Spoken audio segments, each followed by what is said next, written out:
So my parents taught me something when I was young about being quiet. And they asked me, when they kind of posed this question, which it's very true if you think about it. So when someone's making noise, why do we, who are not making noise, make more noise than them to make them make less noise?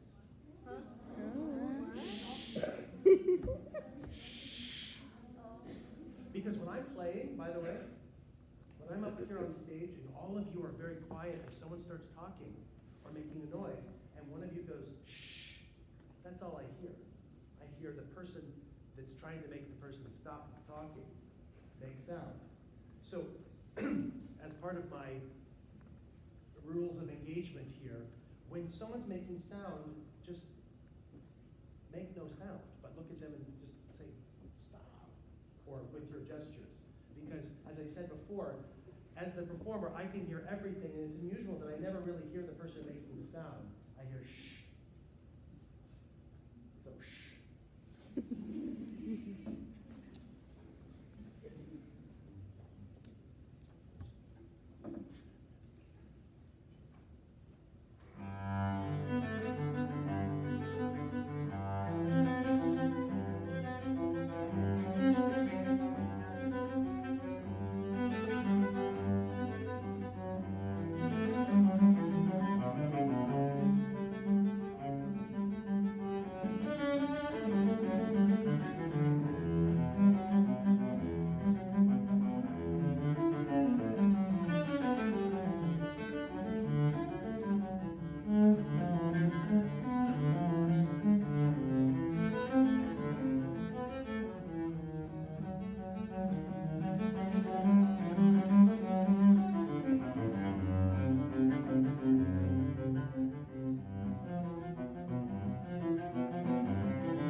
I'm amazed because I didn't hear one sound outside of the sounds that I were making here.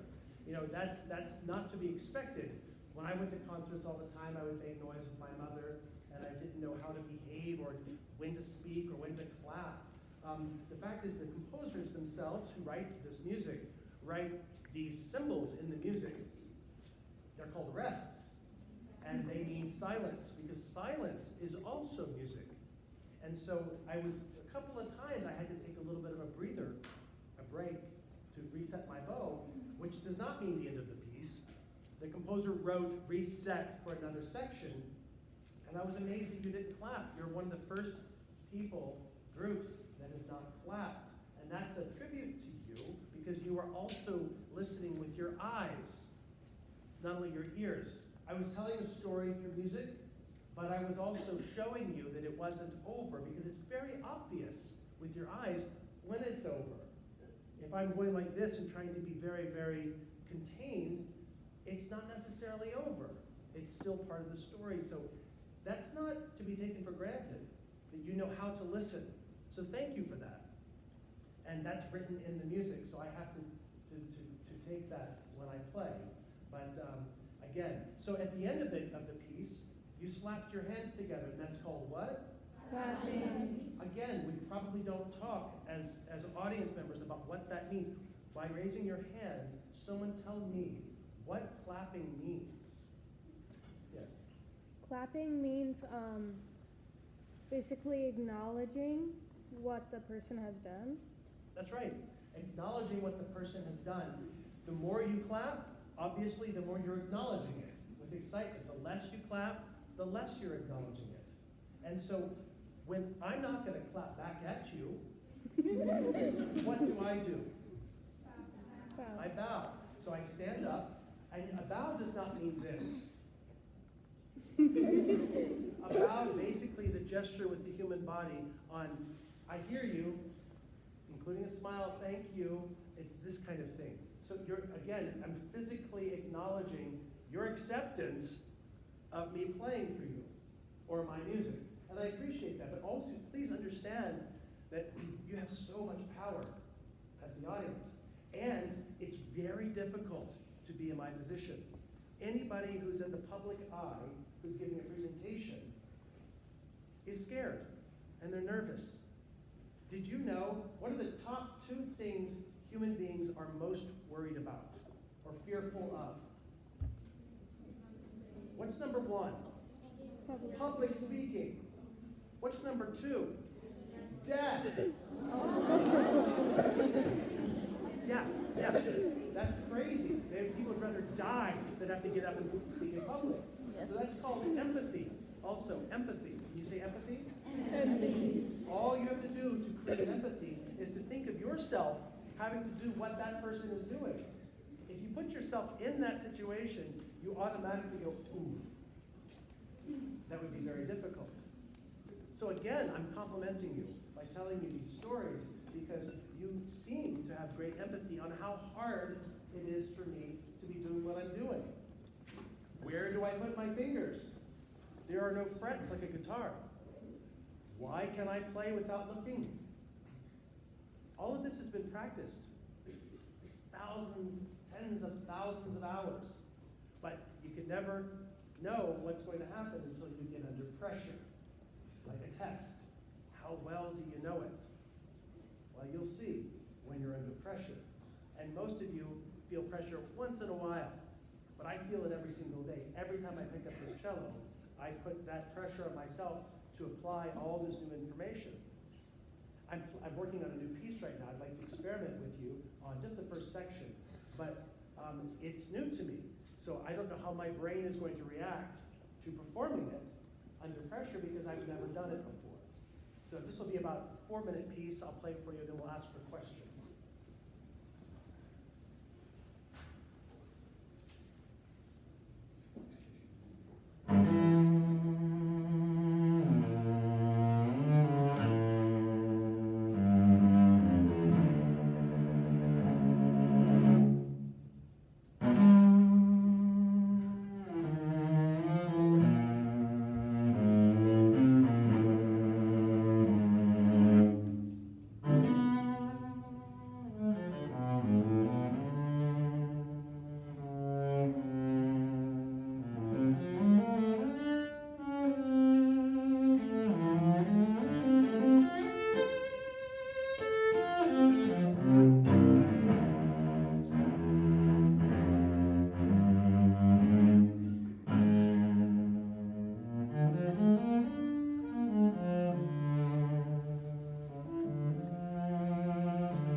Eduardo Lalo, who's a French composer who lived in the 1800s. He wrote that in 1876.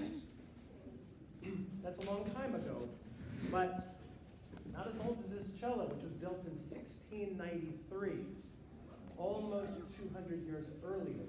The first piece I played for you, written by Johann Sebastian Bach, was written in 1720. This cello was 27 years old when that piece was written. This cello was 8 years old when Bach was born. It's kind of crazy. So if you know the name Johann Sebastian Bach, you know that that's kind of the beginning of classical music as we know it. He was born in 1685. Numbers to me don't really mean much unless I attribute or attach something emotional to them. So I guess I told you, but like I'm 51, so I was born in 1972. My son was born when I was 30, so he was born in 2002. My dad was born in 1940, so he's 83, turning 84 this year. He was born when my grandfather was born in 1901. Almost 2-3 years away from the 1800s to my grandfather. So it's not like just looking at history and looking at these books and thinking, my goodness, they could have. My grandfather talked about the Titanic sinking. Yeah, he talked about the first airplane, the Wright brothers. That's my grandfather. That's not that far away. Could you imagine what he would think right now with cell phones and all the things we've got? But technology is something, but these instruments, they are amazing. They're the greatest instruments in the world that are made are built 250, 300 years ago, and they're still here. They're actually built to fall apart. How did they know that? And you don't know what I mean by that. It's just a wooden box, right?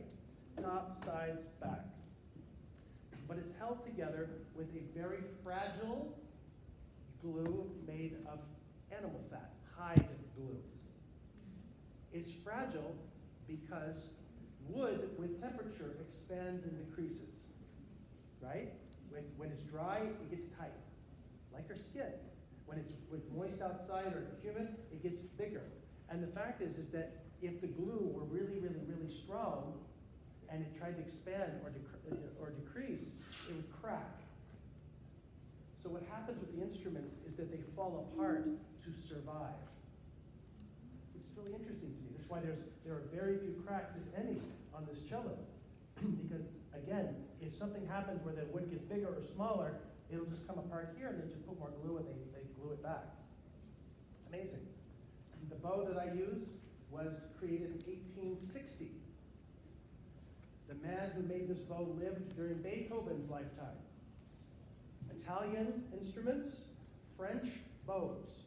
The French were the masters of bow creating. They took the wood. Does anyone know the kind of wood they use for a bow? It's from Brazil. It's almost extinct, or it's in jeopardy right now from the rainforest. Pernambuco. Can you say Pernambuco? Pernambuco. Yeah, Brazilian rainforest wood, very flexible, and they all get their wood from the same place to create these bows that are very flexible when I push them down. The white part is what? Horsehair. Horse's tail, that's right. Any questions, comments? Yes?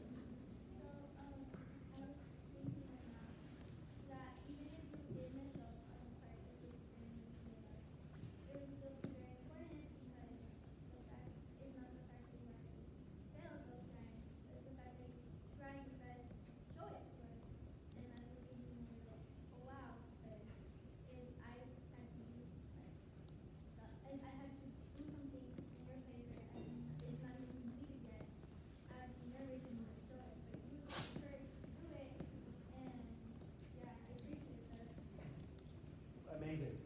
What she said was that even though if it was my first attempt at playing this piece like this, that even if I made a mistake, I tried.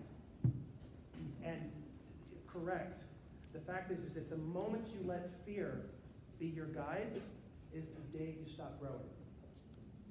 And by the way, I stand here happy and fulfilled, having made millions of mistakes in my life. They don't define me, but I have very few regrets because I tried. And I know even at 51 years old, if I stop trying, I stop growing and I slowly get harder, which includes my brain. Your brain right now is super powerful. Right now, everything you learn, you will remember for the rest of your life. As we get older, we start to get into our habits of what we do, and we stop absorbing information as easily, and I'm trying to fight that. So this is why I'm playing from memory. I read music. I'd rather use music. It's easier. But I'm trying my best to practice memory. When I was a kid, I knew everyone's phone numbers. You don't know anybody's phone numbers these days. No. You might, but I knew everybody's phone number. And when I was a kid, there were no area codes, right? And so I remember all these, now, so for whatever reason, I just push their name or their picture on my phone. I don't know the people's phone numbers because I don't try to. We're becoming, and also, by the way, with Google, which I do all the time, we don't absorb information. It's at our disposal by some other person's brain or AI. Just remember that. Try to use your own brain, which I try to every day, and you're going to be super stronger because of it. So every time, I had a dinner last night where we didn't know the answer to certain things, and none of us ever were all like looking at our phones, like we can just look it up. Let's look it up later. And then interestingly, 20 minutes later, I was like, oh, I remember. And I came up with the answer versus instantaneous answers. Any other questions? Yes? Where do you get all this? Where do you get all this Old stuff? Mm-hmm. So, I had a very scary situation happen about 20 years ago. I played this cello for about 27 years. And I was in New York City, traveling through a very, very scary section of town at 2 in the morning. In a taxi cab, I was coming back from the airport. And the taxi cab driver, who looked sketchy to me, stopped under a bridge in the dark. And he slid the little thing between us and he said, hey buddy, what's in the box? The box being the cello case. So when I'm in a car, I don't put it in the trunk, I put it on my lap, across our laps. So I got really nervous. I said, oh sir, this is a cello. And he said, how much is that thing worth? I said, oh, not very much, it's used. He goes, oh, okay. And he shut it, took me home. So, obviously it's used, it's 330, which of course it should be in a museum. So the question is, how do I have it? There are people in this world who believe that musical instruments and art should be experienced and not in some warehouse in a box as being saved or in a museum behind a bulletproof glass to be seen. The person, the angel in my life that I met 27 years ago got this instrument from a dealer that deals in antiques, and he said, I'd like you to go show the world for the rest of your life this cello. So I get to play it and take care of it. It's been 27 years, but it's a lot. A lot of responsibility, a lot of anxiety. I mean, I had to buy this cello case for it. The cello case alone is $3,000. Just to make sure it's okay. I have to buy seats for it on the airplane. I worry about it. It's like saying, hey, do you want a helicopter? I've got an extra. You're like, no, I want a helicopter. But with a helicopter, you have to have a hangar, a pilot, you have to buy fuel. Maybe you don't want a helicopter. The overhead is something. So that's how I got the instrument, and I love bringing it. I have only one. This is one. I don't own this, but that's my. It's scary to be here in El Paso for the entire month because of how dry it is. So I have a humidifier running 24/7, keeping the wood moisturized. Anything else? Yes. Can you speak up really loud? Use a loud voice. Did anyone tell you in your life that you couldn't do it? The question is, did anyone in my life tell me that I couldn't? That's called a critic. Okay? Everywhere I go, I'm criticized. I walk out of the house, I'm criticized. So, millions of times, I've been told I'm not good enough, I'm not that good, I don't play perfectly, I don't this, I don't that. But I've also been told that I'm the greatest cello player on earth, that there's no one ever played like me, that they don't understand how I do what I do. I was given some advice by the great Itzhak Perlman one time. He's a wonderful violinist, probably the greatest violinist. And he said, regarding critics or those who compliment you, if you believe the people that tell you you're the greatest, you believe them. You have to believe the ones that tell you you're awful. And followed by saying, the most important thing is, what do you believe? I, like you, am the constant in my life. I fight my own voices. I know how I play. I've played the greatest concerts of my life and gotten a really bad review in the paper where they say it's awful. I don't understand that. I've also played very badly where they said it was the greatest concert event of that city. I was there. I'm there all the time. I couldn't wait to be here with you this morning. I mean, I've been practicing my whole life to play for you today. I couldn't wait. And I also live here in El Paso, so we get to see each other all the time. We're in the middle of our music festival this month.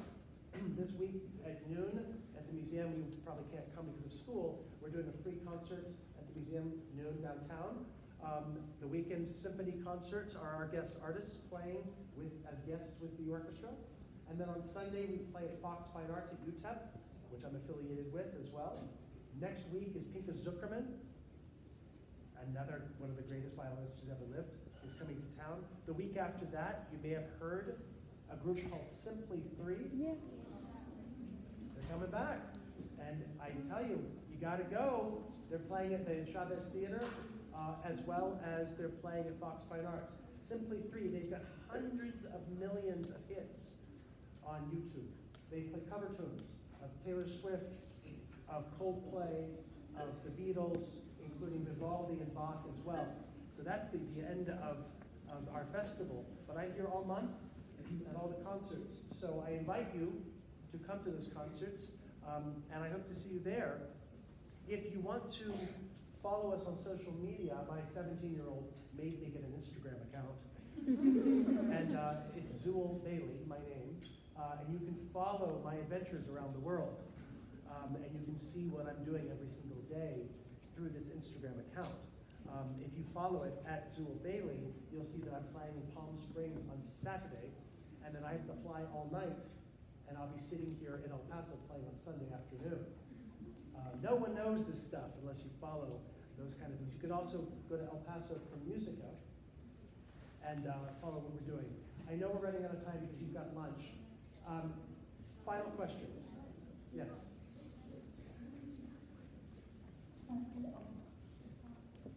How did you do it, like, all the way to the point where, like, you came here? Like, how did you go through all those people telling you that mean stuff and all that, and how did you be here and become extraordinary?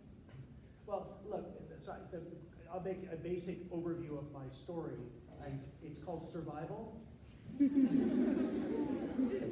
There's an interesting book called Primal Scream, which talks about how even from an infant, we start splitting in our personality for survival, which includes our first cry.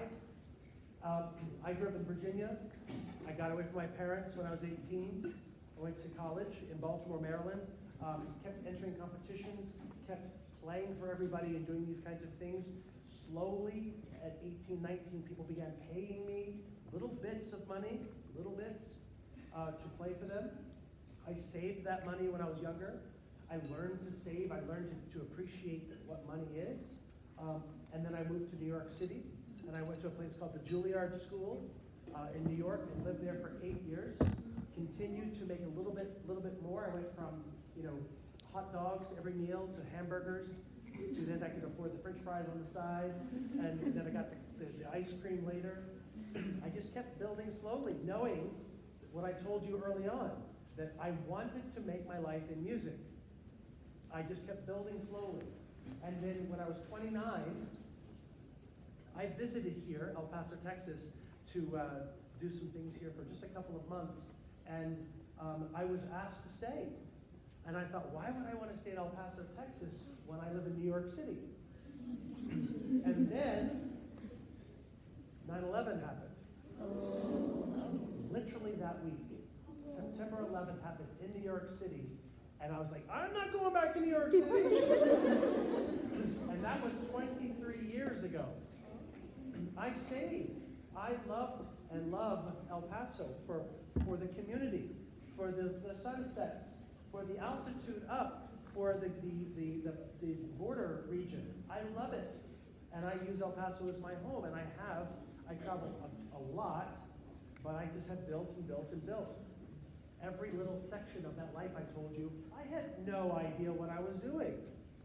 I was just following along, trying to fight fear. Trying to say, well, what? So I'll stay in El Paso. I could always leave, but I didn't want to. The two most important words that I live my life by, ready for this? Yeah. I choose. I choose to be happy. I choose to be positive. I choose to not engage in a destructive conversation. I choose to practice. I choose to eat Cane's chicken. Whatever. I am a active participant in life, knowing the other thing that I believe in. Action gets a reaction, has a consequence. Everything I do, I think, if I do this, or if I say this to that person, what's their reaction going to be, and what's the consequence? I don't like cleanup. I don't have time for it. So I'm very conscious of being a kind person and trying to treat people as I would like to be treated. That includes the music that I play and everything. I choose. I choose. So I wish someone had told me that at your age, because I learned that much later, and it's a powerful. The only other powerful word other than I choose is no. No. And there's no offense. No, thank you. So I wish you the best with all of those things. I hope to see you around this month if I can. Again, I'm Zuill Bailey. My name is on the screen somewhere. I don't have to say goodbye because I live here. So have a great January, and I'll see you soon. Thank you.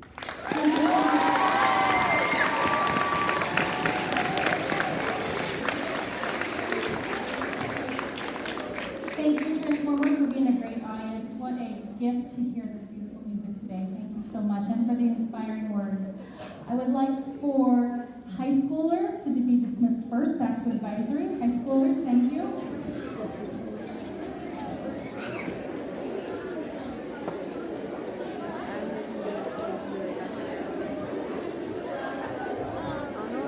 And students, once you collect your belongings, you will transition to your next class, which is period 8. 7